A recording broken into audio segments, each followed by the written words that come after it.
আমার নিজের বাড়িতেও সিলিন্ডার নেই, জানি না কি হবে।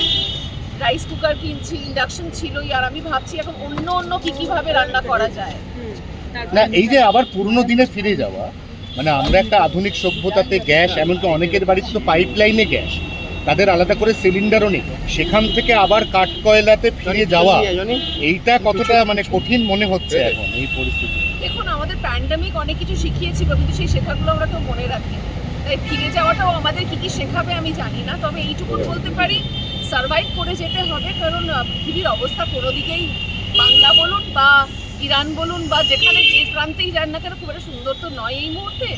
তাই লড়তে হবে, জানতে হবে কি করে সার্ভাইভ করা যায়, বাচ্চাগুলোকে শেখাতে হবে, কারণ পরিস্থিতি আরো অন্যদিকে যাবে। কেন্দ্র এবং রাজ্যে কনিনিকা, শেষ প্রশ্ন, সেটা হচ্ছে যে কেন্দ্রীয় সরকার, আজ যুদ্ধের 15তম দিন, কেন্দ্রীয় সরকারের কি এটা কোথাও রিয়েলাইজ করতে, উপলব্ধি করতে এবং তার এগেনস্টে আগাম ব্যবস্থা নিতে কোথাও কি একটা ঘাটতি থেকে গেছিল, যাতে ক্রাইসিসটা অকার করবে? আমি এইটুকুন বলতে পারি, আজকে এতগুলো দিন যুদ্ধ চলছে, আমি বাড়ির সবকিছু সামলাই, তা সত্ত্বেও গ্যাসের সিলিন্ডার যে নেই সেই দিকটা সামলাতে পারি না, আরো বাকি দিক সামলাতে হচ্ছিল।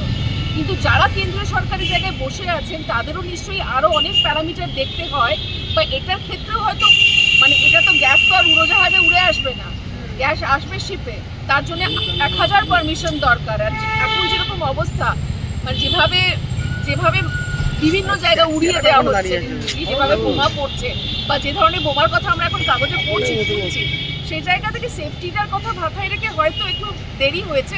আমার মনে হয় আমরা জনসাধারণ হিসেবে এইটুকুন বলতে পারি, কি করে আমরা সার্ভাইভ করবো, কি করে আমরা দিনগুলো কাটাবো, সেগুলো আমাদের একটু ভেবে নিতে হবে।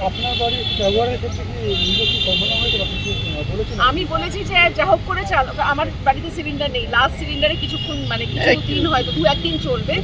তারপর আমি যেহেতু রান্না বান্না করি, আমাকে ভাবতে হবে, রাইস কুকার কিনেছি, ইন্ডাকশন আছে, আমার ওভেন আছে, ওই দিয়ে যা হোক করে চালাবো।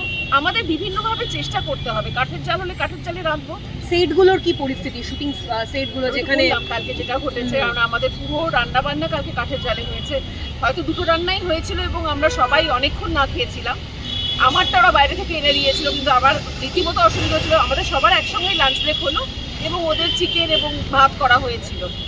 ঠিক আছে, একটু কষ্ট করবো। মানুষ একটু প্যানিক বাইং করছে, অনেকে বলছে, ব্যাপারটা কি আপনি নিজে যেরকম মনে করছেন? হ্যাঁ, সেটা তো হয়, যে কোনো যুদ্ধের আগে, যে কোনো প্যান্ডেমিকের আগে প্যানিক বাইংটা হয়। আমার যেমন বারবার মনে হচ্ছে যদি যুদ্ধের এখানে কোনো এফেক্ট করে বাজার কিনে রাখি, সেটা সকলেরই হয়, সেটা নর্মাল।